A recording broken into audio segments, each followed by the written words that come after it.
I'm so excited about tonight's guest. I first found out about Barry through the website Shadow and Act, and it was through his film Medicine for Melancholy, which I saw, loved, and just loved the way he painted San Francisco. Have you guys seen Medicine for Melancholy before Moonlight? And was just like, who is this guy? You know, I want to find out more about him. And then saw a short film that he did for, I want to say it was Macy's, or it was Bloomingdale's, called Tall Enough. And it was like a beautiful, just short love story between an interracial couple, and it was an Asian man and a black woman. And I was like, oh, I haven't really seen this pairing before. And it's kind of beautiful. And it was during a time when black women were getting shitted on, well, name a time, right? They were getting shitted on so hard about like, oh, we're undateable, and we're never gonna find men, and the more educated you are, just give up and kill yourself. And then, you know, there are all these stereotypes about like Asian men specifically, and I was like, oh, we should just get together. And then I saw this film, and it was just like, oh, okay, I'm onto something. So, not to make that about my theories, but I just really appreciated the film so much for its beauty. And then, of course, Moonlight just, you know, changed the game and was awarded properly. So that wasn't even meant to be shade. Come on, guys. So I'm so excited to bring him up here for a candid conversation just about, you know, how he got started and, you know, where he came from at the end of the day. I tried to pull up the official bio, but my internet isn't working. But y'all can look that up. It's on thecolorcreative.tv/asip. And he's gonna tell you about his bio anyway. So without further ado, Barry Jenkins, everyone.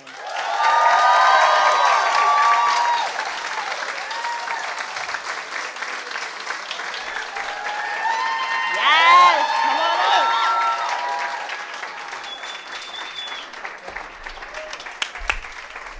Thank you so much. Please have a seat. So our shots should be coming, because what are shots? Tradition. What are shots? Oh, shots. You ready? You ready for this? I am ready for my shot. Yeah. Our last two guests haven't been drinking. One's been, you know, haven't been drinking, so I'm really excited that you're actually going to be partaking. Why you think I'm here? You said what? Why you think I'm here? You only came for the drinks. No, I watched the thing. I was like, everybody's doing shots of Ciroc. I'm like, I want to get my Ciroc on. Okay, not even mad. Where they at, y'all? You know, where are the shots? Thank you.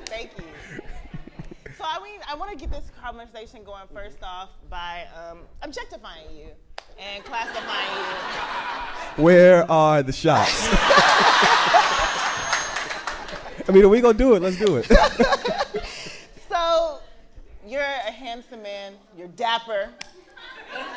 Your glasses make me think you're classy. I don't know if that's the case.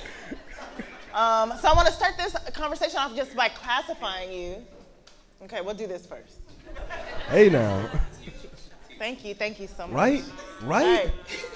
It's a big shot. No, that's what, called a shot. We do shotguns here. All right, and a toast. A toast. Let's sip.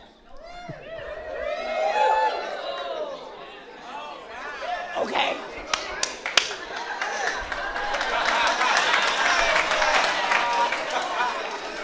So. See, now I get it. It's a very candid conversation. So, to get back to objectifying you. So, if someone were to do a teen movie about your life, you know, because you played football in the past, which I was surprised to know.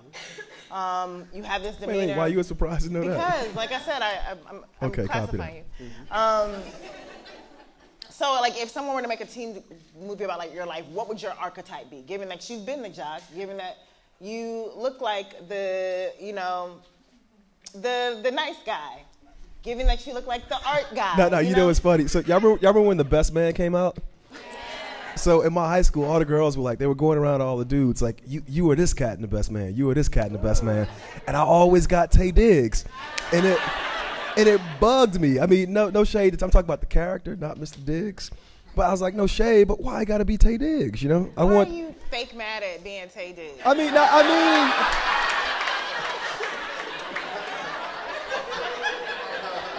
I mean, here's the thing about human nature. You know, it's hard for us to accept who we are. We always assume this other thing is better. So Tay Diggs he was already too close to me. You know, I didn't want to be that. I wanted to be this other thing, you know. That's why I played football. That's why I did all this other stuff. But I was trying to run away from my classification, as you say. But the archetype, I don't know. I always thought of myself as somebody who was well-rounded, I guess. I played football because I enjoyed playing football. If you saw Moonlight, I grew up in the hood, as they will say. And yet I felt like, you know, I could move into another space, still be this person from the hood, but also be someone who could function in this other space. So I don't know if there is an archetype, because an archetype, you have to drill way, way down. It's very specific. It's very limiting, I will say. And I never thought of myself as being limited. So, yeah, I don't know. It'd be a tough casting choice. That's why I hire a casting director. Let somebody else handle that. Okay, fair enough. So, you grew up in Miami. You went to school in Miami. Mm-hmm. You went to high school and college in Miami. Somebody said 305. 305, there we somebody's go. Reference? Yes. Okay, rep hard. You back, welcome back. So when did you decide and why to make the move to Los Angeles? You know, a lot of stuff in my life kind of happened by happenstance. I moved to LA because you graduate film school, you move to New York or LA. LA was more affordable, and you know, most of my peers, the people who at this point are like my family, they were moving to LA as well. I mean, the really cool thing, I started this company called Pastel. See, I'm trying to be like you. I'm walking around here, I'm taking notes. I'm trying to be like you. And 3 of the 4 people in this company went to film school with me in Florida, and we all moved to LA together at the same time. So I didn't grow up wanting to be a filmmaker. I went to film school, and then I started taking notes. Well, what do film students do when they graduate? They move to LA. Once they get to LA, what do? They work in reality television. And so I didn't do the reality television part. I skipped that part. But it was just one of those things. It wasn't that I was in love with California. I wasn't in love with LA. It was just the next step in the path. And I was like, well, what's the path? You know, if you're a film student, this is the path. All right, I'm going to get on that path.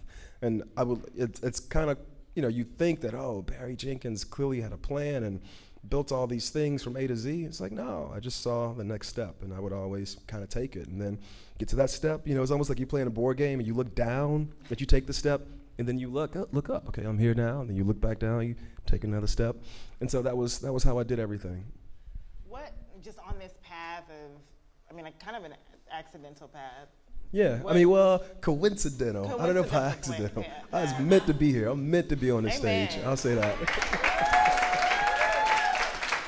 What were some of the day jobs that you found yourself doing, taking on? Because I also read randomly, I want to say it's on your Wikipedia page, but did you do medicine and then take a job as a carpenter? Yeah, it was a long road. Jesus-like qualities. So, in my 33rd year. It was in my 33rd year, too. It was in my 33rd year. Wow. So, so when I moved here, I got a very good job. There was this television movie called Their Eyes Are Watching God, directed by Darnell Martin. So a little bit of trivia, I was the director's assistant on that job. So Darnell, I was her assistant. And the cinematographer, James Laxton, who shot Moonlight, he was the cinematographer's assistant. So that was our first jobs out of LA. And then, and it's good, I get to shout out Darnell Martin. So I was here for a year, I had no money. You know, when you were a director's assistant, you get paid $100 a day, PA rate. And I didn't have a car, but I got to drive Darnell around because she's a New Yorker. When she left, she bought me a car. Darnell Martin, director of Cadillac Records, bought me a car when she left LA. And so I did it, but here's where the story gets shitty. Because so then, for the second year, I was working in development at Harpo Films, and I was like 24, 25 at that point. And all I knew about filmmaking was film school, where you enroll and this semester I'm gonna make this short, next semester I'm gonna make that short. Florida State's a very good film program. They pay for everything. We shot everything on film. It's a great training ground. And then I got to LA, and nobody gives a shit about anything you want to do. And for those 2 years, I kind of like fell out of love with filmmaking because I thought, I don't want to be nobody's assistant. I want to blah, blah, blah, blah, blah, blah. And what age range was that? I was 25, which is the worst thing, a 25-year-old in LA who's, one, a director's assistant on a movie produced by Oprah Winfrey, starring Halle Berry, within 3 months of graduating, and then is working in Harpo Films, reading books, reading screenplays. I thought, that ain't good enough.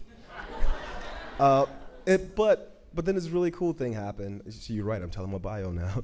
So I had gotten this grant for $5,000 when I graduated from Florida State. It was how I was able to afford to move out here.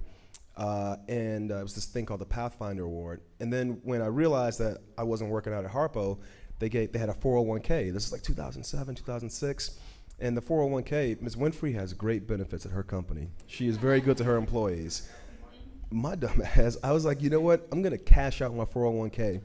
So I took like the 55, 60% tax hit you have to pay when you cash out a 401k early. But it was so robust that I had like $7,000 just in the year and a half I worked for her. And I was like, now I'm going to do what I wanted to do when I graduated, which is I'm going to do what the white people do. I'm going to go to Europe and go backpacking. I want to see the world. However, I learned very quickly that $7,000 would not go very far backpacking in Europe. So I took trains around the U.S. for a whole year. I gave my card, the card Darnell gave to me. I paid it for it. I gave it to some church, like a church charity. And I just took trains for a year. I go to San Francisco for 2 months. I go to New York, D.C., Chicago, went back to Florida. And what was the intention? What was the drive behind I just trains? felt like I lived my whole life in this very small world in Miami. I hadn't seen anything of the world. Falling in love with cinema and film school, I realized, wow, it's a very big world, bigger than my 8 blocks. And I was like, I want to see some of that. But I came to L.A., and everybody here works in the industry. If you're doing it the proper way, it is furious. You have to be like, I'm going to get into work at 8:30 before anybody else. I'm going to leave after everybody else. I'm going to go home. I'm going to read. That's work. That's not life. And I was like, you know what? I need just a little bit of life because I've seen these films. I've made a few. I know if I can ingest more of the world, I can reflect more of it. And so I thought, well, I can't go to Europe, but I'm just going to touch every piece of the U.S. I can. And it was very lonely, but it was very, very beautiful. And Medicine for Melancholy kind of came out of that because I met a woman in San Francisco at the start of the trip, and then when the year was up, she waited for me, and I was ready to go back. And so we did our thing, and then our thing didn't work out, and then I made Medicine. You want me to keep going with this bio? Because no, I get to the carpenter part if you want. You can get to the what part? The carpenter part if you want. Let me hear about this. All right, just real quick. So I make this movie, Medicine for Melancholy, $13,000 production budget. We show it at South by. IFC buys it. New York Times year-end list. It was just like a lot of amazing things. I signed with CAA. It was dope. I had a blind deal at Focus Features. Everything was really, really popping. And then it wasn't popping. You know, when you're a cat who made a movie for $13,000, it's not like it is now. There wasn't all the streaming. There weren't all these premium cable buyers. The threshold for greenlighting someone whose only experience was making a movie with 5 people in 15 days for $13,000 is very high. Right. And I was developing this thing at Focus, and Focus Features was rapidly changing from the inside very quickly. And so this movie I was developing there about Stevie Wonder and time travel and Mad Lib, it was just crazy. And we even cast Solange in it, and we cast Terrence Nance in it.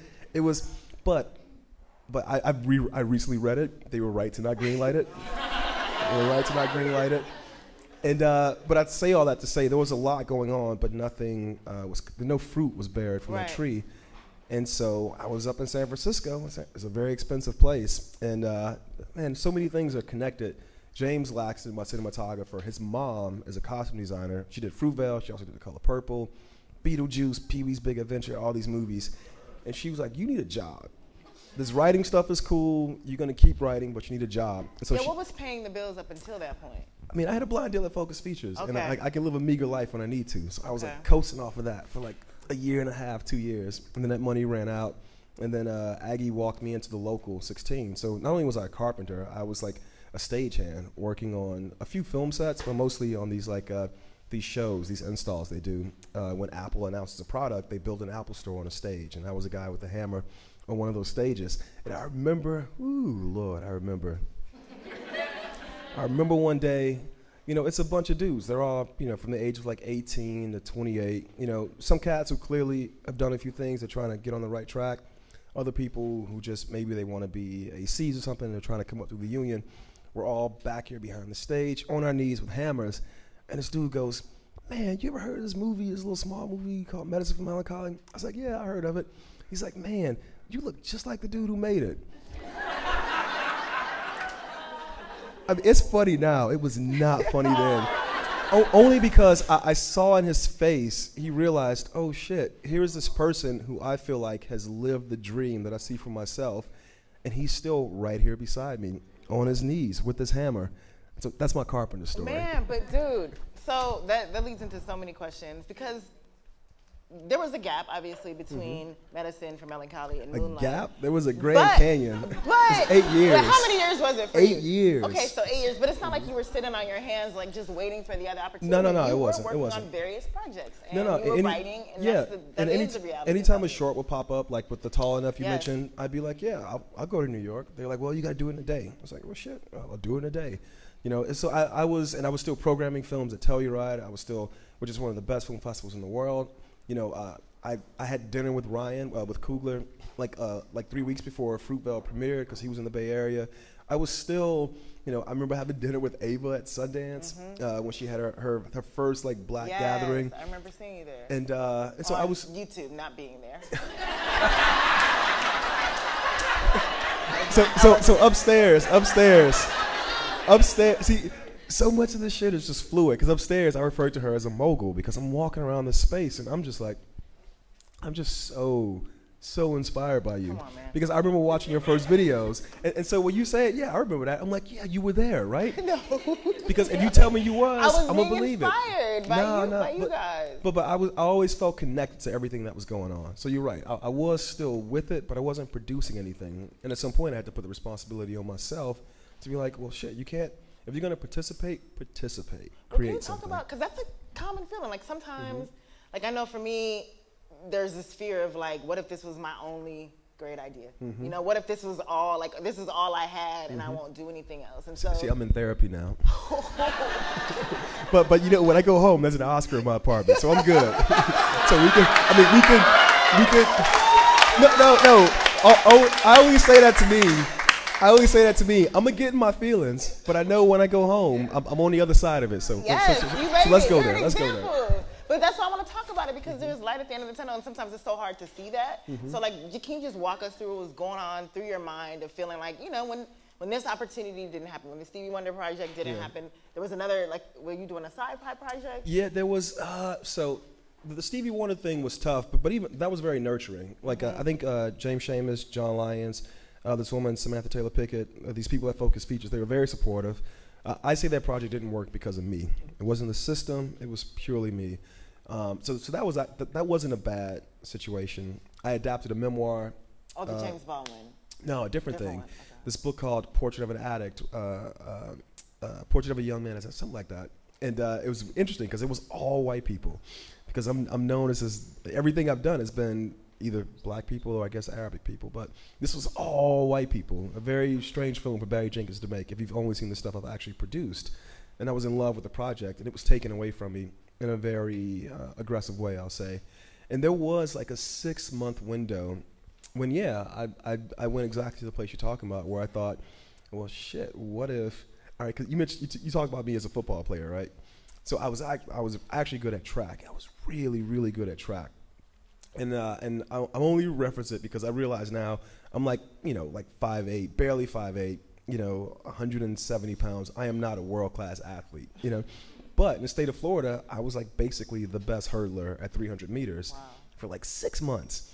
And I remember my junior year, I was very, very good. And I only started doing it as a sophomore. My senior year, my coach left and went to another school, asked me to come with him. I said, no, all my friends are here, I'm gonna stay. And without that coach, people I was smoking as a junior were just killing me as a senior. And there's been a couple things in my life that I've done. I wanted to be a writer at first, like a literary writer. I wrote short stories. And then I feel like I gave up on that to switch over to film, because writing a screenplay is easier than writing a novel. That was how I rationalized it in my head. Now, based on the things I owe people as a writer, I realize that is definitely not true. It's a different muscle, but it's still a very painful muscle. And so there was this moment where I was like, oh shit, it's happening again. Here's this thing that I think I'm pretty good at, making this movie on this very small budget with these very small means, and it moves so many people. That's a talent, I have potential, I have to fulfill that potential, and I thought, I'm not gonna do it. It was a 6-month window where I was so down. And it's interesting because there was a moment when all the award shows were happening, and I saw on Twitter, because man, Black Twitter had my back. If anybody from Black Twitter, I guess we're all a part of Black Twitter in this room, but Black Twitter had my. There were things I was like, that didn't upset me, but damn, Black Twitter says I should be upset. Am I upset? Maybe I'm upset now. But Black Twitter made a point of noting that the white lady always spoke first whenever Moonlight won an award. And that white lady was going to speak first, because in those 6 months, when I finally started to say to myself, I think you're done. I think you did this thing and it was a fluke. The white lady who always speaks first called me up and said, fuck that shit. It's not acceptable. She was in LA, I was in Oakland. It's one of my best friends, Adela Romansky, who's a principal in my company now. She was like, every month, at least one day, you and I are going to get on Google Hangout and you're just going to look at me for an hour and we're going to figure out a film that we make together. Yeah. Because I'm sick of working with people I don't love, and I feel disappointed, for you that you haven't been in an environment where you can tell the story you want to tell. She's like, we got to fix this. And for like 6 months, it was, and if you know her in person, she's a very tough woman. She's married to my cinematographer also. And anyway, I won't go there. But so for one day of every month, I was basically married to Adela Romansky across Google Hangout. And eventually we figured out that Moonlight was going to be this film that we were going to make together.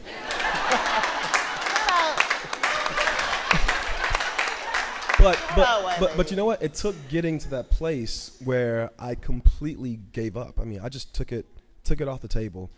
And then slowly, Adela, helped, and other friends as well. But she just was dogged about it. Like, this shit is not acceptable. You are greater than you are giving yourself credit for right now, and we'll figure it out. And we figured something out. That's amazing. Yeah. We were talking.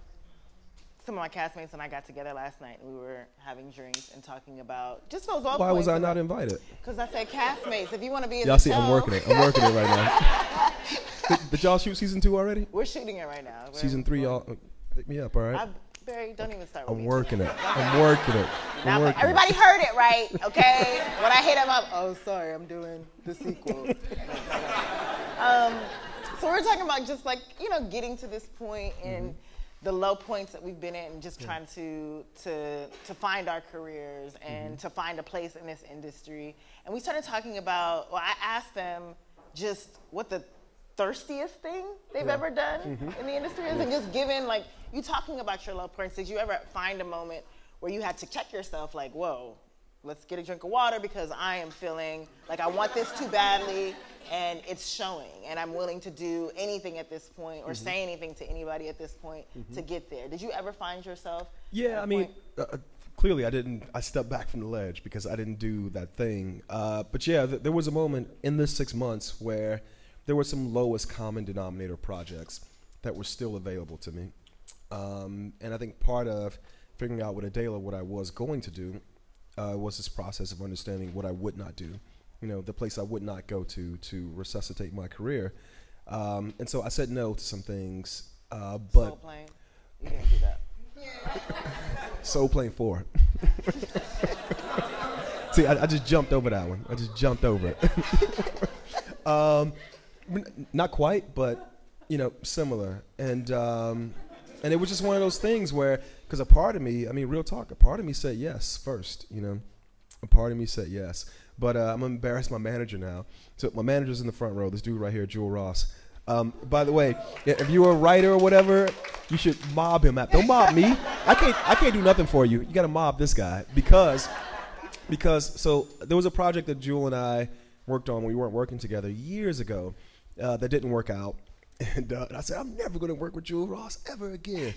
And then I wrote the script, and we had a lot of friends in common. We kept in touch, and he read the script, and just right away, he was like, "This is great. I would love to work with you." And I was like, "Jewel, I've been humbled. I have humbled myself. I'm like, Jewel, I would love to work with you. Please help me." And he said to me something that I never expected anybody to say. He said, "Look, I'm not going to rush you," because he knows I'm not good with email and I take my time with everything. You, by the way, are smart. That was the right way to hit me up. So this happened because of Twitter DMs. Issa Rae slid into my DMs, which I've always wanted to say. Which I've always wanted to say. And I only say it because we saw each other a lot over award season. This never came up during award season. She waited to slide. First of all, I had a very embarrassing moment at award season. I still have heart palpitations. That's right. I was on the red carpet being blind and Debo'd me. He was in the middle of an interview and I just blindly walked in front of it like and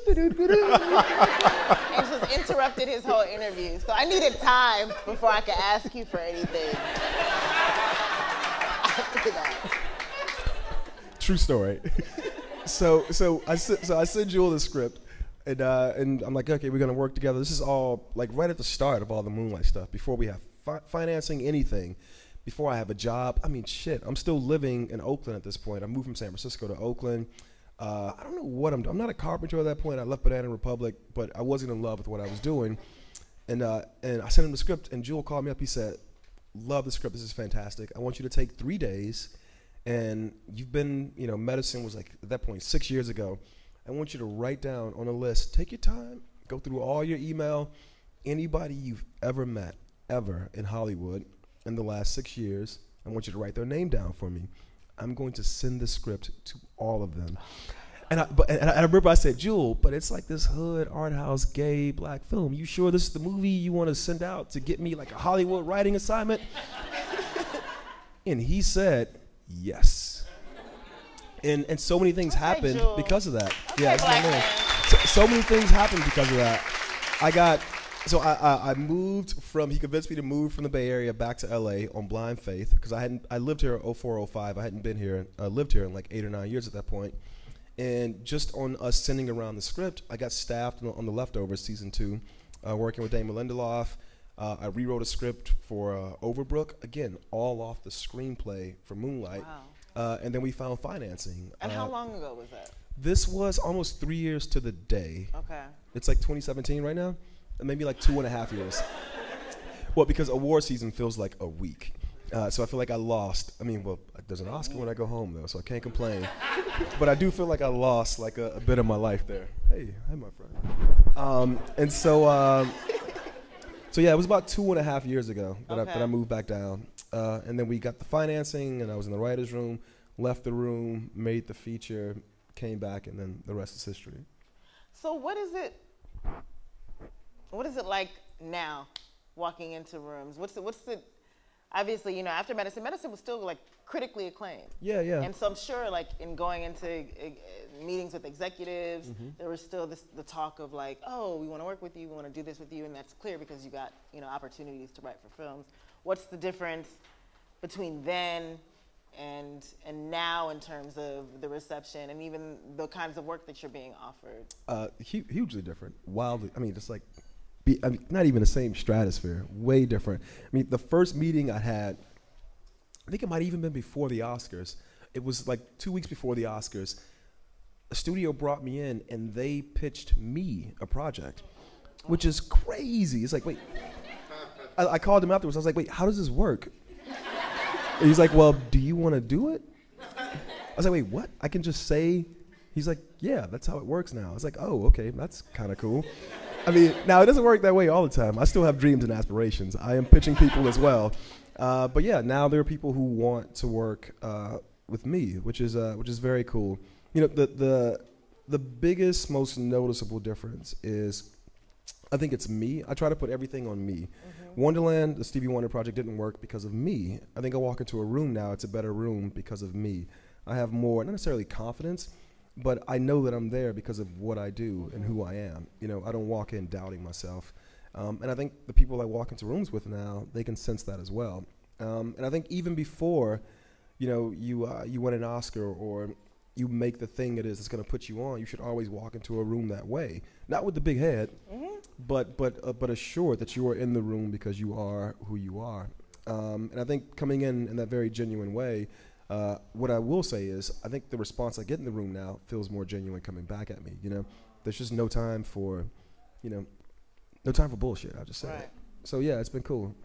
You were in a lot of conversations just about, giving the new Oscars and just diversity and representation conversations. And I was listening to an interview you said, because someone asked you like, why now? Why are all these films happening now? Why are these television shows happening now? And you were like, well, it's not like they just came out of nowhere. I'm paraphrasing you, obviously, but they didn't come out of nowhere. Like, they've been gestating for years. Yeah.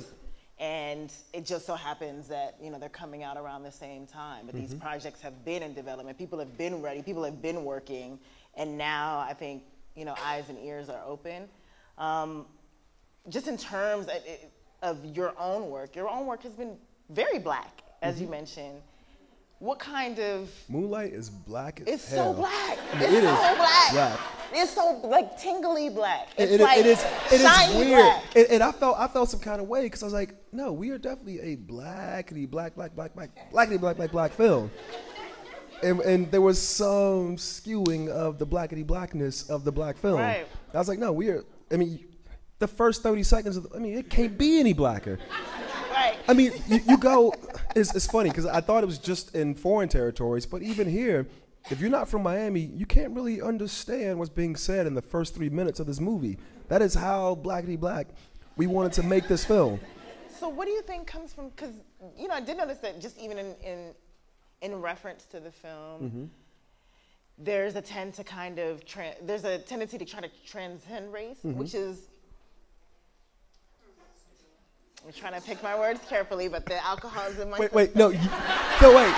You told me this was an off-the-record conversation. It's on the record, like people are watching it. But I'm just saying, what do you attribute that to? What do you attribute the post-racialness of a very racial film to? And how does that translate to what you're being offered now? Do you find that you're being offered more Black films or more Black projects because of that? And if that's the case, are you happy about that, or do you also feel a way that you're being placed into a box? No, I mean, the box is just for me to create it now. If I'm not creating the box, if we are not creating the box, then we're doing something wrong. So, like, I'm a very privileged person at this moment in my life. There's no box that I need to fit into. I make the box right now. So that part I'm good with. You know, shit. It's funny because he's looking at me. He's right there. He's like, hey, you be easy. He's like, you be easy. He's like, you be easy. No, I'm not pigeonholed at all. There are stories that I feel are very important to me, just to me, that I absolutely want to tell. And those stories, when they come to me, they usually come to me with characters who are Black, you know? It just is what it is. The same way I imagine a woman wakes up and goes to her keyboard and the character at the center of her story is going to be a woman. You know, it's just this fundamental part of your DNA. Now, there are other things outside that. Whenever I have this conversation, I talk about sci-fi. Very few people have been to outer space, and yet a lot of motherfuckers are writing about things that happen out of space. So you can empathize, and it's called creativity. You can create for sure. You know, but by the same token, I do feel a responsibility, a shared responsibility to sort of, there's this quilt, I like to describe it as a quilt, and all these patches of the Black experience, you know, the African-American experience, the African-American experience, the African-European experience, whatever you want, just Black folks, people of color. And that quilt, the swatches on that quilt have been very limited, you know, and I think we exist in a time right now where there's just so much room, so much access, so much freedom, so much possibility to paint new swatches on that quilt. And when I wake up in the morning, I'm just always seeing these different things. And it's not something that's being projected onto me. It's something that I feel I actually want, that's deriving from within. So I embrace it, you know? I embrace it. Now, there are other things that I work on too that have nothing to do with that quilt. And they check a different box. But I think as an artist, you can't allow yourself to be limited by the situation you find yourself presently in. For me, it's a very loud situation I find myself presently in. But it is what it is. I got to keep going about the work in the same way. Well, I mean, that kind of touches on just what I want to ask about you stylistically. Given that you don't really have... Me stylistically or the movie stylistically? No, you specifically as a director stylistically. Okay, thank you. No. I see some very stylish people in this room. I don't want to talk about my style in front of these people. Thank you. Look at these shoes, guys. But, I mean, just given that you don't want to limit yourself. That just made my night. Thank you. Given that, you know, you don't want to limit yourself, I would assume in genre, like you haven't done many of the same things twice. I've seen you tackle various projects. Is there any element to your style, I guess directorially, where you would compare yourself to like a Woody Allen or a Wes Anderson or a Spike Lee in that people would watch your films and be like, oh, I know that's a Barry Jenkins movie? Or do you find that you want to experiment? You don't want people to know that it's you? I definitely want to experiment, and I don't want people to know that it's me, for sure. I mean, at this point, I've only made 2 features, you know.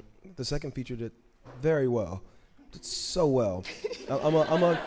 No, but when I say that, what I mean is, I said earlier, I'm a very privileged person, you know. I have friends who've made amazing films that nobody sees. And this film could have very easily gone that same route. So it's not, you know, there was nothing special for me about Moonlight. I think what happened was incredibly special. I just have to feel that way because I know other friends have made films that were just as good, just of the same quality as this movie, but this movie just slipped into this very special place. So I try to take that off the table, but I hope that the characters and the story helps inform the style. I hope as I make more films, I'll get better and better at applying different stylistic flourishes that are appropriate to the characters. You know, the beautiful thing about working on Dear White People with Justin was I would never have written that ever in a million years. Barry Jenkins doing comedy? What? Like, I mean, some people maybe laughed at a few jokes in the episode 5, but by the end of it, very clearly, it's a Barry Jenkins episode. But I would have never written that for myself, and it was a really, because I did that during award season for Moonlight, so I was like on the festival circuit doing all these talks and doing the release, and then I had 10 days off the whole time. And Justin was like, we will reconfigure our schedule to make sure you can do this episode. And so my only 10 days off, I walk into this thing where for the first time ever, I didn't write the material. It's comedy, it's romance, people walking and talking, and then there's that party scene. And I was like, why am I doing this? It's like, oh, okay, I'm answering the question you just asked, which is like, okay, am I the kind of filmmaker that if there's a problem, I can solve it, as opposed to forcing the problem to fit within my aesthetic. And it was a beautiful exercise. And so I hope that going forward, as I make more things, maybe, hopefully 15 years from now, you'll be able to watch a film and go, that's a Barry Jenkins movie. But I would much rather you go, that's Moonlight, you know, and it just happens to be directed by Barry Jenkins, you know. The movie defines like what it is, how it looks and how it feels, not the person making it. I was going to ask that just in terms of, first of all, that was an amazing episode, just of an amazing season. And given that, you know, that wasn't the first piece of television that you directed. You directed something. Ever. That was the first ever? Yeah. Oh, wow. So shout out to Justin for seeing the talent. You know, Justin came and saw the very first rough cut of Moonlight. We had a friends and family screening, and we're just friends. And Justin came out. It was actually a cool group, man. It was Justin, Terrence Nance, and Cleo Joseph was there. Like, with some really, really good folks. Tahir Jeter was there. And Justin right away pulled me aside and was like, hey, I'm about to start this writer's room for Dear White People. I would love for you to direct an episode. And I was like, I don't know. It's not going to work out as right when Moonlight's going to be coming out. He's like, it'll be really easy. It's just going to be people walking and talking, just like Medicine for Melancholy. I was like, cool. And then, of course, 3 months later, I got the script, and I was like, what's all this shit at the party? this does not seem like Medicine for Melancholy. But he was smart. Because he had already seen Moonlight, I think he saw this sort of like through line where, you know, you might expect the characters in Moonlight to end up in a situation that Reggie ends up at the end of Dear White People. You do not expect Reggie at Winchester University to end up in that situation that he does at the end of episode 5.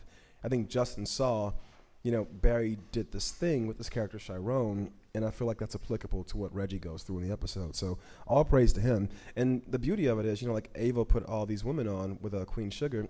I feel like Justin put me on. You know, this is before anybody saw Moonlight, before any nominations, anything. Justin went into Netflix and said, hey, this dude, who at that point has only made a $13,000 feature, he is going to direct an episode of my show. Not only, he's going to direct the episode where the thing happens that if we don't get it right, you know, it's not going to work. Right. And so much respect to him. It was all him, all him.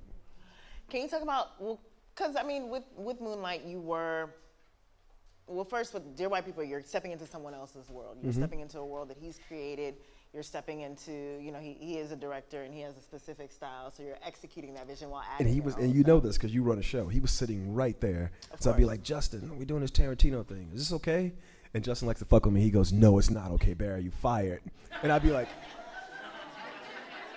and then you know Justin. And then he would just start laughing. I was like, man, this dude's clowning me on his own show. It's his show. He can clown me.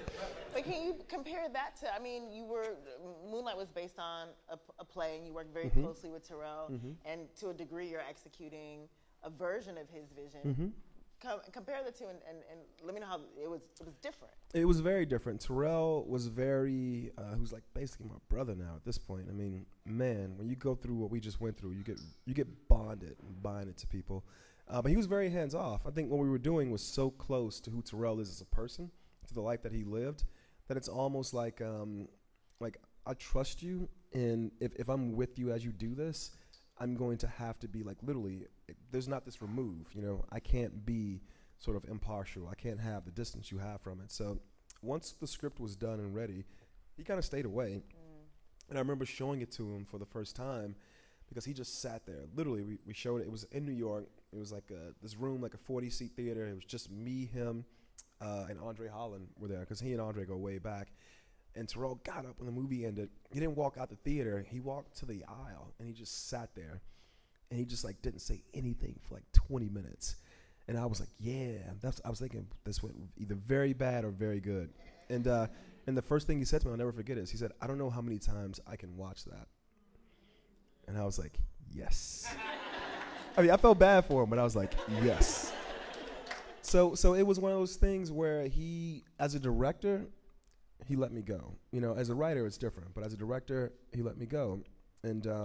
And I felt this responsibility because you're right. It wasn't just a piece of art. It was somebody's life, you know. There were so many wounds that Terrell basically gave to us, you know, to present to all of you. And so there's a great responsibility that comes with that. With Justin's right there. And at the same time, I felt like it was Justin's baby. I wanted to do right by his baby. But it was really nice to be able to, hey, Justin, this cool? He'd be like, well, how much did you feel, because you and Terrell had a lot in common. Yeah. And how much I mean, obviously that helped, but do you feel like you're going to have to ultimately relate to the material at the end of the day to be able to execute it? Or are you finding that, okay, if I don't relate to it in any capacity, or if it's not very personal to me, I can still find a way in, and I can still take it on? I mean, as a director, just as a purely as a crafts person, I won't even say an artist. Yeah, I mean, you have to at some point separate the emotion from the artistic or the intellectual endeavor. You know, I'm building a scene just like anything else. I got fond of saying during award season, there's this very simple moment in the last scene in the kitchen in Moonlight where Andre Holland places this pot on the stove to make tea. That is just as important to me as Jarrell Jerome and Ashton Sanders making out in chapter 2. As a director, I treat them both the same way. But you're right, there are certain things that are going on in the movie that require a level of emotion, of intimacy for me as an artist to understand the camera being here is going to have this effect. You know, this sound placed here or this edit placed here is going to have that effect. I think at that level, especially with a movie that's small, you need to really identify with the characters. And so in chapter 1, that's a blend of my life and Terrell's life. You know, chapter 2, that is mostly Terrell's life. Like, I don't have those experiences. You know, I don't know what it's like to sit on the beach with another man and be worried that someone will walk upon us and attack us because we're sitting on a beach together. And so in those moments, I have to really lean into what it's like to be Terrell McCraney. And I tried to spend as much time with him as possible. I tried to reread his source material to really understand the emotion or the ethos that he was putting into building those scenes. And then in the shooting of them, I tried to reflect the same delicacy that I know of Terrell McCraney as a person, that if he's going to reveal these moments, they're going to arrive with a certain tone, a certain emotion. And so that's a lot of math going on up in here. And then I'm like, and I got to know where to place the camera. You know, I have to know where the light is. You know, I have to know how many takes, you know, until I need to move to the next actor. It's a one-camera show. All these calculations are going on, and you hope to end up with something where everything I just said is invisible. And you watch a scene, and you hear the ocean coming in and out, even though you can't see it. When he says that breeze feel good as hell, you feel that breeze. And so I think the part of a director, especially on this film, is feeling all the things you're talking about, sort of blending my life with Terrell's, blending my emotion with Terrell's, but then setting it on the back burner and just building a scene. And so that was what we tried to do. You're part of like the erasure of the narrative that black films don't do well overseas. It was amazing. So Moonlight has made $27 million in the U.S., $37 million overseas. It's crazy. It is insane. On a $1.5 million budget, this shit is insane. It makes insane because I lost track of it, and so because I don't know what happened, but. Box office mojo. And here's the reason why I was concerned about this. I have friends who I know are going into meetings and they're using us as a comp, as they fucking should. Use us as a comp. Please, if you out here, use me as a comp. I will sign your pitch video or your business plan, whatever the hell you want. I got you. But when you Google the movie, you'd go to Box Office Mojo or whatever. You guys don't. And it wouldn't. I hear you. It would. Talk about being thirsty. That was what his face said. And it wouldn't show the international number. And I was like, no. People need to know that this, because everything that gets greenlight now, especially the big tentpole movies, it's all about, can we sell this in foreign territories? And the answer for us is absolutely resoundingly yes. This movie, it couldn't be more specific. This is the Miamiest of the Miami films. And I go to Berlin, I go to Amsterdam, I go to Rotterdam, I go to Paris, I go to London. I go to London. And people are like vibing with this movie, and the box office supports that. So you're right. And it has been a myth, but it's a myth only because it hasn't ever been tested. Right. It's why I got so, I don't know if we're going to talk about the Oscars, but the thing that I'm disappointed in the most is I didn't shout out A24. Because A24, is this whole video going to play? No, right? No, it's whatever you want. So A24, I'm going to talk a little bit of business. I won't go to a place, I promise. I'm going to talk a little bit of business. So let them talk. So we showed the movie at Toronto, and Toronto was our first international film festival, and the whole idea was we were going to sell foreign territories. There's Toronto, then there's AFM, the American film market here in LA, and we were trying to sell these foreign territories. And people were not making aggressive offers. And we were like, why? The offers were very low ball offers. And A24 was like, you know what? I love those people. Hey, bruh, I love those people. We have a deal with Annapurna. That's what I'm going to make my next movie. But I got nothing but love for A24. They said, you know what? To hell with that. We're not going to accept your low ball offer. We will see you in 3 months. And when you're ready, you come back to us. And they waited. And the movie got reviewed, and we came out, and we did this and that, and all these territories started coming back, and the offers were better and better and better. Because that myth, A24 took it off the table and said, you know what? At some point, you are going to want to sell this film in your territory, and when you do, come see us. And now I can go on Box Office Mojo, 37 million. It's crazy. It's crazy. So much respect to them, because they could have done it the other way, where they could have gone, you know what, black films don't sell overseas, so let's take whatever we can get. And they said, no, we're not going to do that. We're not going to do that. And they were so strategic. They believed in the film, and everywhere I went with this movie, I wasn't a surprise. People were ready to meet Barry Jenkins. They were ready to meet these characters. They were ready to meet Chiron. And I remember being in Berlin at a screening, and this dude stood up. And it's Berlin, like a very, very, very white gentleman stood up. And he said, you know what, I'm not a hipster. I'm not from Berlin. He's like, I'm from the outskirts of Germany. 20 minutes into your film, I did not see Alex Hibbert. I saw myself. And I was like, I can't. I can't. No, what I mean is I can't predict that. I can't orchestrate that. All I can do is receive it. And I'll give A24 the credit, because they clearly saw it before anybody else, because they stood up and said, we are not going to accept that. Come back and see us when it's time to see us. And 30-something, anyway. Well, given that, and given your quest for, world domination and moguldom, what are you learning from the film business that you want to implement yourself and that you want to take on? What trends are you seeing? What experiences are you having where you're like, what trends am I seeing? When you get put on, you go back to your home, You build a building where you have your writer's room. You invite people into your salon. Right. You get people to share stories with them. I'm trying to learn. That is why I'm here. That is why I'm here. I am here to learn. But no, I mean, I'm trying to make decisions the same way that I've always made them.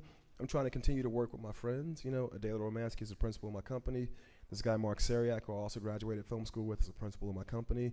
James Laxton, my cinematographer, is, you know, Joy McMillan, the only black woman ever nominated for an editing Oscar. Yes, you tried to get her. I'm trying She's to, too busy. you know, I'm just trying to work with the same people I've always worked with. You know, we're opening up. You know, we're spreading the squad. I like to say, but the core of it remains the same. So I'm just trying to do the same thing I've always done and learn a few things from moguls like yourself. All right, stop. We're going to open up for questions, but I just want to ask you last question. For me, just besides yourself, who do you write for? Who do you make your films for? You know, I always think of my sister, of all people, who watches. I realize now. So my sister lives a very different life than I do, but we're born the same month, 10 years apart. She's 10 years older than me. And for the longest time, I thought she must just think I'm just crazy. I must just be the weirdest person. But now I realize she watches everything I do. And she knows everything. There are interviews I've done that I've forgotten about, and she will hit me up. Why'd you say that thing you said when they asked you?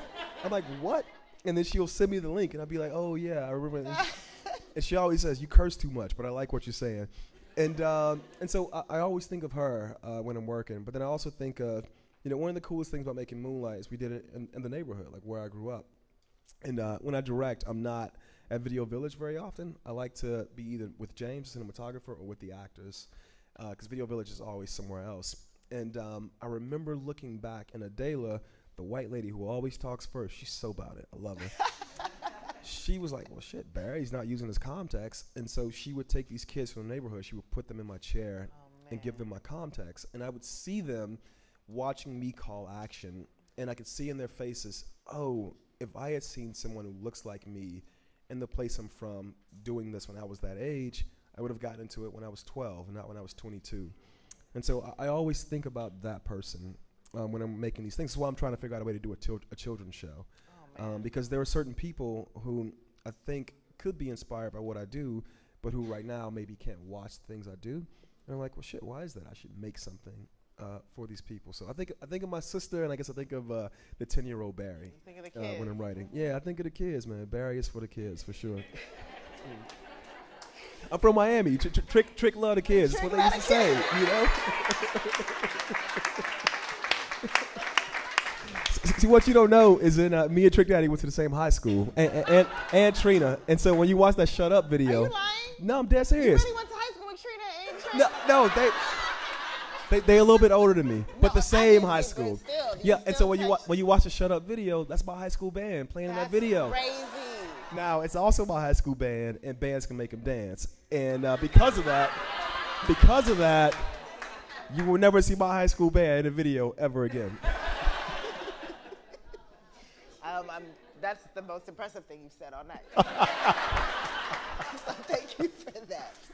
We're going to open it up for questions. Thank you, Barry. No questions. All the questions. Does any patron member? Denise is walking with the mic. Oh, yes, sorry. So patrons get exclusive questions.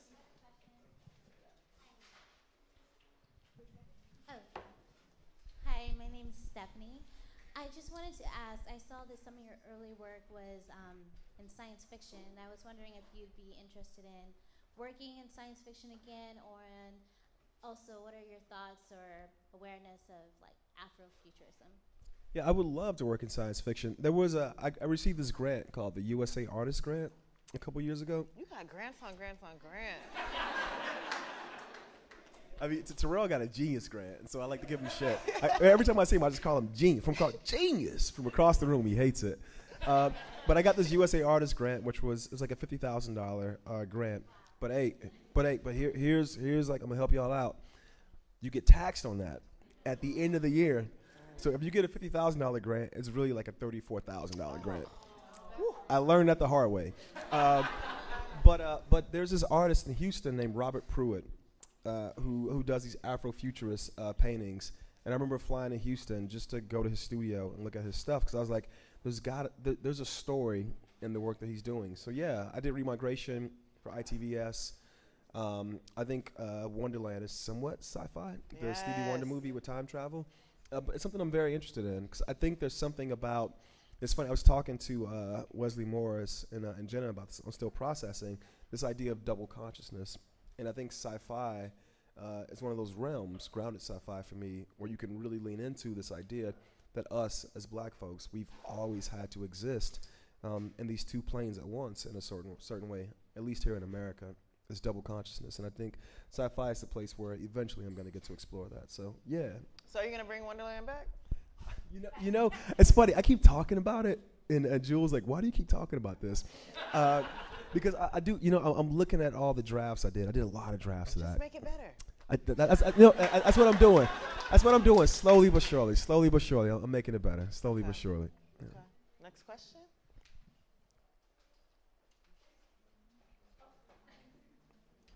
Hello, Mr. Jenkins. One question pertaining to, would you be able to do a cameo in one of your movies, a la Martin Scorsese? Mm-hmm. And the last thing, what would be 3 takeaways that us as filmmakers we can take beginning like our career? Mm-hmm. I'll answer the second question first. I think beginning in your career, you got to make it personal, you know, and you have to have really good friends. Like you need somebody to tell you when it ain't right, and you need somebody to very rarely tell you when it is right. You know, I think you have to become a very good critic of yourself. I have a very high threshold for what I think I do that is worth watching or worth reading, and what isn't. So those 2 things for sure. And I think you just have to just keep going. You know, it's funny. I mean, I don't know if it's because Black don't crack or what, but people think I'm younger than I am, and I'm like, you know, I've been doing this for a minute. How old are you? For a minute. I'm 37. So I've been doing this for a minute, you know, and this didn't happen overnight, you know. It's been basically 14 years of trying to get to this moment, you know, and I don't regret a single step of it, you know. So I think that, I don't know how young you are. There's a bit of light, but you look a bit young. I think that there's a lot of people who see, like I was upstairs, I saw that there's a quote from Don't React. There's a quote from Lena about your early work, Lena Dunham. Mm-hmm. And Lena was somebody who I knew way back in 2007, before Tiny Furniture, before Girls, anything. And she's a person who got put on very, very, very, very young. And there are people now who see that and they assume they need to get put on very, very, very, very young. But you don't need that. You know, if this had happened to me 10 years ago, I think I would have wasted it. Mm-hmm. So I think you have to make it personal, find people who will tell you when your shit is shit, you know, and when your shit is gravy. And also, you have to be patient, you know, just do the work, you know, and eventually, you know, it'll manifest itself. The first question, I have no interest to appear in my films. None. But I am very briefly in Medicine for Melancholy. You actually, Where? on your clip reel, you have we me. Put it there? Yeah. There's yeah, I know. when they walk when they walk into the museum, I'm the guy at the front desk who gives them their ticket. As a little Easter egg. Uncredited, of course, because I have no interest. I only did that because we couldn't pay anybody to show up. No interest whatsoever. My role is behind the camera, bruh. Behind the camera.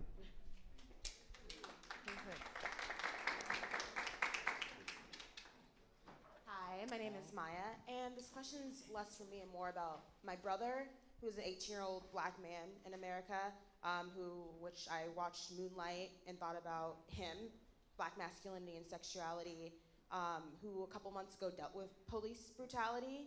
And so me watching the end of episode 5 hit harder than probably usual because me thinking my brother, and I was curious to know, not as a director, as a writer, but as a Black man, reading that scene, being a part of that scene, how did you approach it? How did you take it? You know, reading it didn't affect me. I am very.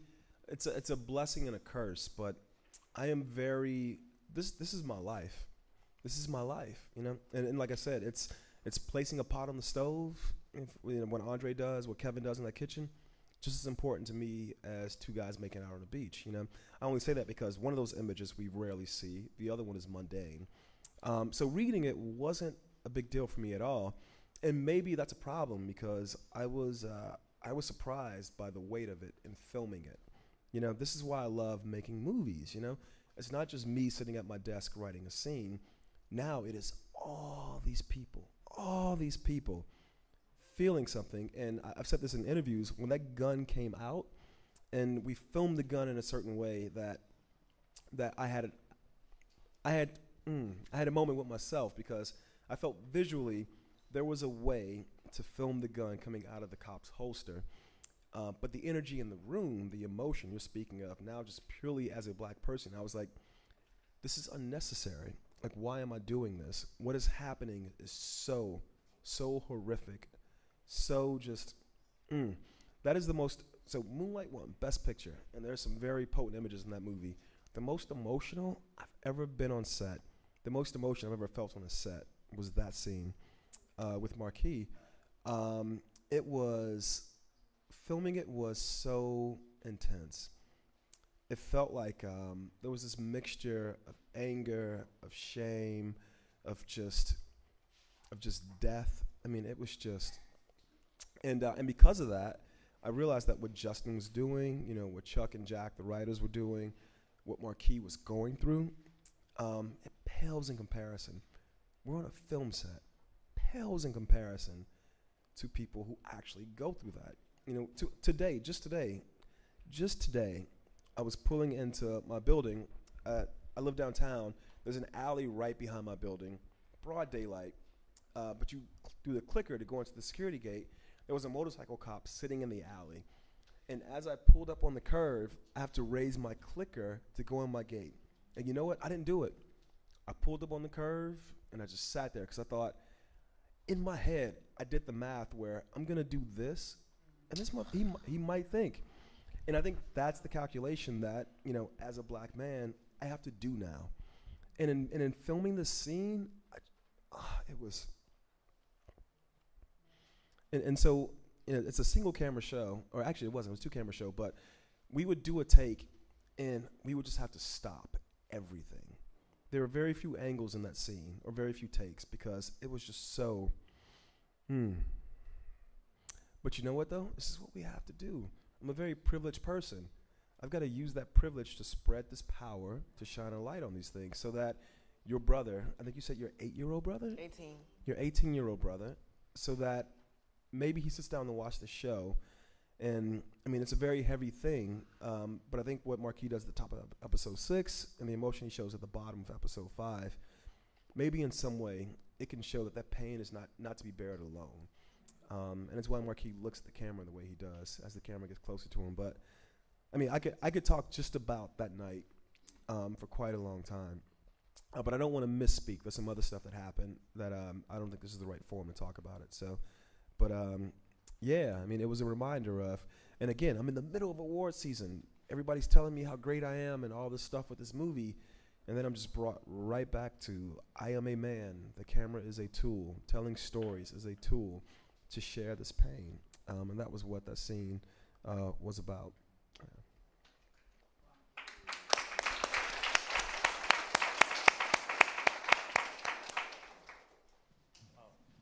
Hi, I'm Anthony, and I'm actually not. You know, I'm gonna pause you just for 1 second. Just 1 second. I'm gonna come back to you. See, you took me to this place, so I'll say this. Only because I'm gonna give Marquis some shine. So the end of episode 5, we shot that on day 1 of my 5-day shoot. So the scene of Marquis crying in front of the door, of Reggie crying in front of the door, that was on day 1. That was how there was no intellectualizing about what this meant, about what it was. Justin Simeon is a black man in America. Marquis Richardson is a black man in America. I am a black man in America. It was just very clear what we were doing. And so on day 1, I've never met this. I met this actor once at a table read. I haven't been on set. You know, we get there and it was just, we all knew the gravity, you know, the weight of what we were doing. And then you take it off the table, you know, because what we're doing is creating a piece of art. We're trying to do it truthfully. I mean, is it because you don't think of it? It's a television show. You don't think of it as doing this as serving. You don't think of it as service. But in that environment, you know, Yvette Lee Bowser was the showrunner, Stephanie Elaine. It was just, that show, man, it was just special. Everybody was just, we knew what we were doing. And I only point out that was day one because even at the very beginning, at the outset, it was clear this is what we're doing. So I'm sorry, bro. I didn't mean to cut you off. Come on, bro. Get this question in. Yeah, I was like, so your comment on double consciousness made me think, could you ever imagine a movie about W.E.B. Du Bois and what that would look like? If you write it, bro, you send it to me. No, I can't. I'm actually surprised there hasn't been a movie made about that debate. You know, I think part of it is it's such an intellectual interior sort of debate, sort of concept. I think a story needs an engine, so maybe that's why it hasn't been done. I mean, but look, film is a very young medium. You know, we like to think that that there's such this long history of film. I think this was the 88th Academy Awards, the 89th Academy Awards. There's only been 89 Best Picture winners. That's not a lot, you know. You know, there's 365 days in a year. So I think all this stuff remains to be done. So no, I've never thought about doing a W. Du Bois It has like movie. a beef element, Booker and him. It's like Biggie and Tupac. You're onto something. I mean, you're right though, but you're right. No, it's just I saw in my head already me going to the studio to pitch that studio going, yeah, it's like Biggie versus Tupac. It's like Hamilton. We could do it at rhyming couplets, and we can cast the Game to be one part, and Andre 3000 to be the other part. I'm like, well, who's Andre gonna play? He's like, Andre playing W. Du Bois. I'm like, are you sure? He's like, yes. I could just see the pitch happening. The Game would be like, cast down your bucket, blood. This is terrible. Next question, please. You know, actually, hey, that'd be a hot skit on SNL, right? That'd be a hot skit. All the black people leaving though, so. Hello. Hey. I don't get this opportunity, so I'm gonna have to say something to you first, and then I'll get into my questions. So Okay. It's gonna be a little long-winded. But this is on the day you won the Oscars, and I put this post up because I had 3 friends who was like, you know, I saw Moonlight, I didn't really get it, and I was in my feelings, like I had something to do with it. I was like, no, I don't like that. So I'm gonna have to let you know something. So I posted this on social media the day of the Oscars after you won. I was like, yeah, son, like whatever. Okay. So. I want to say congratulations to Best Picture winner Moonlight. This movie is not simply about a black boy trying to find his sexual identity. It's about a boy trying to find his identity, period, and how the relationships with family, friends, and anyone else that comes into this life in his formative years have a ripple effect that shapes and molds the rest of his life, and how he's still coming to terms with the man he becomes. It's universal, it's relatable, it's not any one thing. I read someone say that Barry Jenkins is a poet. After watching this film, I 100% agree. For those who missed the message, go back and watch it, and you'll see you have more in common with the 3 stages of that character's life than you think, even if you don't have his race, gender, sexual orientation, socioeconomic status, or environment in common. So that's my comment that I wrote. Thank you, my dear. Thank you. I hope to cross your path, but just in case, I'm like, you know what, I gotta get this off my chest. So my question is, because I heard you say a lot, like it kind of sounded like you didn't think this, you know, film was universal going in. I'm a writer, so I feel like the best films, you go back and all of a sudden there's this film theory, and I'm like, I feel like when I'm writing, I'm like, I don't know if this is just for me and my homegirls or, you know, whatever. So for you, it kind of sounded like you like, this is real Florida. You know, going in and that process of Moonlight, did you kind of see the universality it could have in it at all? No. You know, as a writer, I think things have to function a bit differently. I try to drill down to the question you asked, who am I writing for? This movie was written for Terrell. It was an audience of 2, myself and Terrell McCraney. I didn't give a shit what anybody else thought about it except Terrell and myself, because nobody else who was involved lived that life. Nobody else who was involved at this level, you know, above the line, was from this place. So the universality of it wasn't an issue. But, you know, it's funny, I had this conversation a lot. I do think that when you drill down like to the soil, to the seed, I think people respect that because they go, oh shit, you can't possibly come to, like, I didn't grow up in Inglewood, you know. I couldn't make Moonlight in Inglewood, you know, it just wouldn't work. I'd have to get somebody from Inglewood to help co-write that film. But I think because of that, they go, you know what? Inglewood is a very particular place but Liberty City is a very particular place also. These stories happen in particular places, you know? And then you do the math. Like when you're reading a novel, you can't see the characters, but then you bring yourself to it. I feel the same way about watching visual imagery. If it's specific enough, you can then take that specificity and apply it to yourself. That's how things become universal. Not by it being about everyone, by it being about one. By coming from one place, being about one thing, one feeling, one emotion, scene to scene to scene. That was kind of how we approached it, you know. You know, when Terrell sat there in that theater for 20 minutes, if he had just got up and walked out and never spoken to me again, no matter what this movie wins, no matter what international box office, I would have felt like I failed, you know, because the movie was made for him. And I think when you're writing, you have to have that same thing in mind. You know, it can be for you, it can be selfish. You could just be making something for you. But I also, too, I don't want to ever write anything that's, how is everyone going to feel? Yeah. To hell with that. That's recipe for disaster, you know. This dude had a question way earlier. Can we get him the mic? I want to make sure this dude get his question in. Thank you for your time. I seen you, bro. I seen you. What's up, everybody? I'm Sedarius Blaine. I'm actually from North Miami Beach, like I said earlier. And I remember the opening shot of the movie, looking at the pavement. As soon as I saw it, I tapped my sister. I said, yo, that's Miami right there. And as the camera pulled up to see the palm trees, I'm like, that's for sure Miami. And then we started having that conversation that only people from Miami would understand. It's definitely Miami. I was like, yo, that's Miami. Yeah.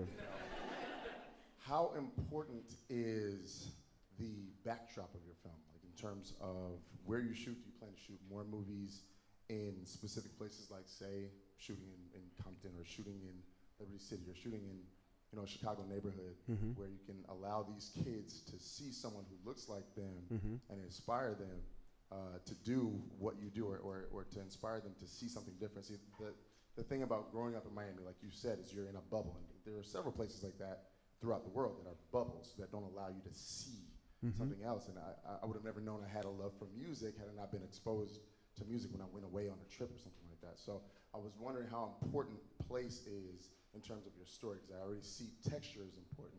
Marquis is one of my closest friends that has been for many years. You can feel the texture in that episode 5 of Dear White People, if anybody doesn't know what they're talking about right now. But how important is place as opposed to you know, the textures and everything? Yeah, no, it's super important. And with Moonlight, it was a point of distinction, by which I mean, and I've said this a few times on the festival circuit or the award season. You know, there was an argument for us to take this movie and make it in Louisiana or Georgia, where they have tax incentives. In Florida, they don't have tax incentives.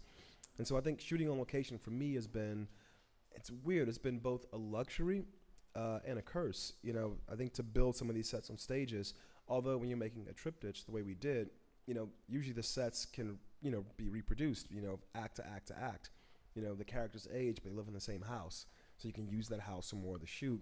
In this case, we needed 3 different apartments, you know, 3 different cars, all this stuff. And it cost actually more money to do. But I think what you get, I think those things go hand in hand. Place and texture go hand in hand. There's just nothing like Miami. Nothing like Miami. And you're absolutely right about the pavement looking a certain way.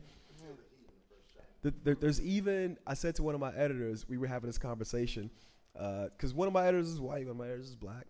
You know, my black editor, her family owns a barbecue joint in South Florida, so she knows what's up. Yes, black And I remember us having a conversation about, we were maybe thinking about doing pickups, and I was like, you know what? I think we need a scene where Alex and Kevin, young Alex and Kevin, go to the Candy Lady house. And he was like, what's the Candy Lady? And I was like, and the whole edit stopped for about 3 hours as me and Joy explained to Nat what the Candy Lady house was. Because that is place, but then place becomes texture. Same thing where when we were going to the VFX house about paint outs, they were like, there's a boom shadow in the first scene. I was like, no, it's Miami. Those are power lines. Those are not boom shadows, and they absolutely stay in. So I think place is hugely important. I think the issue for me now is, as I make more movies and I can afford to build things on stages, you know, to go to different places that can be replicated, you know, what's the trade-off in losing that texture, that tone you're talking about? Because, you know, there's a version of Moonlight that takes place in Louisiana where Juan teaches Little how to swim in the Gulf of Mexico.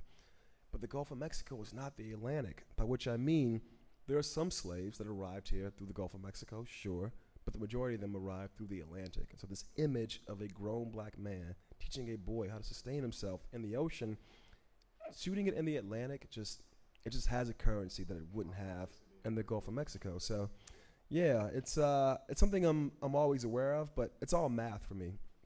At some point, I have to go, well, the budget could go farther in Louisiana, but then we got to do this scene here, and blah, blah, blah. And you add up all the math. And for us, it was like, well, we will take the $350,000 hit. I will lose that money in the budget to stay in Miami because the feeling, when he says that breeze feel good as hell, sometimes it comes through the hood, everything just stopped. I know what that feels like. And when you see the poke and beans, you're going to know that it is the worst crime in the world to be able to smell that breeze and realize if you go there, somebody's going to walk up on you and put you in handcuffs, They're going to spot you and go, what are you doing here? Even though you can smell it outside your own front door. So, yeah, man, it's one of those things. But couldn't have made it anywhere else but Miami. In place, I think, especially for Homeboy asked that question. I think he left. Did he leave? I think he asked this question and he left. But anyway. Oh, there you go. Hey, bro, you still here. We was going to talk about you.